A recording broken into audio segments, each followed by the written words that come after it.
Welcome everybody to Pleasant Pastures Homestead. We're starting out this channel just because we know that most people probably don't have the opportunity to raise animals, and you know, a lot of people are interested in the workings of little homesteads and stuff. We don't call our place a farm. We're like 2.9 acres where we're living right now. We got a little bit of a barn, got a little bit of an auxiliary pen. We raise some pork. We had some chickens. That's a story for another day. We have no chickens anymore. So this channel will be dedicated to showing you how we raise pigs, mostly, maybe some in the vegetable world as well. And we have some fruit trees that we just planted this spring. We're trying to attract some deer so that hopefully we can harvest some deer this fall as well. Here in a second, I'm going to show you the 3 little piglets that we have that are going to be ready in February. Then I'll take you over to our big pasture and I'll show you the 2 big fat hogs that we will have for sale, or they're already sold. They're going to the butcher first week of August. And then we have 2 little goats just to help keep the pasture eaten down. And then we're planning on getting another 2 goats here in next week, because the animals that we have aren't keeping the pasture eaten down very well. So we'll flip the camera around, show you our 3 piglets that'll be ready in February. All right, so these are the 3 little guys that we have that'll be ready for butcher probably sometime in February. For these Idaho pasture pigs, especially when you run them on as much pasture as what we do, we feed them some grain, not a lot. These guys, yeah, they gain weight a little slower than normal pigs. You can pretty much plan on finishing an Idaho pasture pig in about 9 or 10 months old is about when they're ready to go to butcher. Sorry if you hear something in the background, it's our oldest son.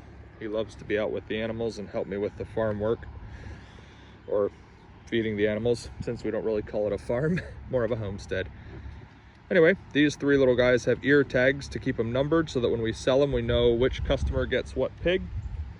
The 2 that we have that are already fat do not have ear tags, but they're easy enough to tell apart that I didn't figure they needed ear tags.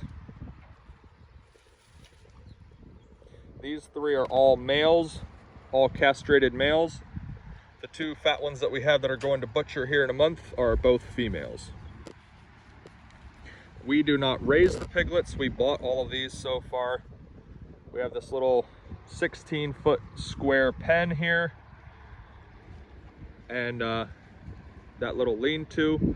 The wind comes from that direction and the rain comes from that direction, so that keeps them nice and dry. They hide behind there, and yeah, gives them a little shade when it's hot. Over here are the big girls. That's Violet and that's Velma. Don't ask me how they got their names. Hey, big girl.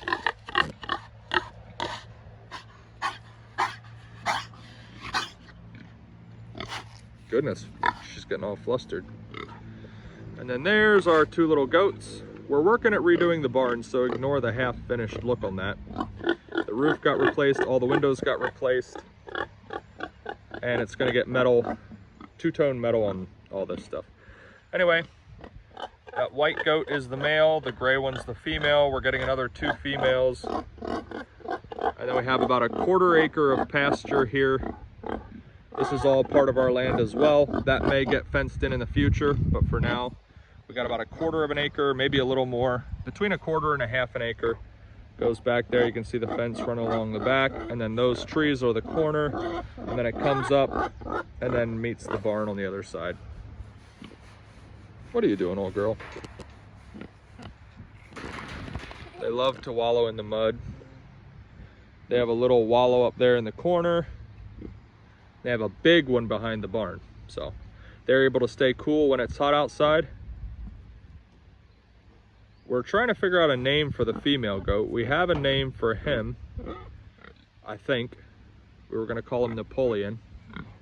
And then we need a name for this female goat, and we need a name for the other 2 female goats. So if you have any idea, let me know. The other two females we're getting are about 4 months old, which is about the same age as these two little guys. They're pygmy goats. They'll get maybe twice the size they are now. And they won't be ready to have kids for probably till next year this time about. Back in here is a whole row of asparagus, which we sell at our roadside stand. We have some pear trees. This one, we bought them as bare root trees. This one's struggling to get leaves on it. You can see there's a little sprouting leaflet. There's a little sprouting leaflet. There's another one. And maybe right there, if I can get that to focus, there's some more. Anyway, that one is definitely the least flourishing of the three. These are all, oh, that tag's glaring, Hunter's deer pear. So anyway, that one's doing very well, as well as this one is doing very well. Planted right near the neighbor's property. And then I'll show you the deer trails as well that I mowed. This is about 1/2 to 3/4 of an acre that is completely unused. It was mowed when we moved into this place, but it was very bumpy. I didn't feel like mowing it, so I didn't. And we've lived here for 15 months, I think, 16 months at this point, and it already looks like a forest. If we ever want to use this for anything, we can easily bush hog it and use it. At this point, I don't want to. So I keep these trails mowed here. So I'll show you. I mow these with my 4-foot stand-on mower. Come down here.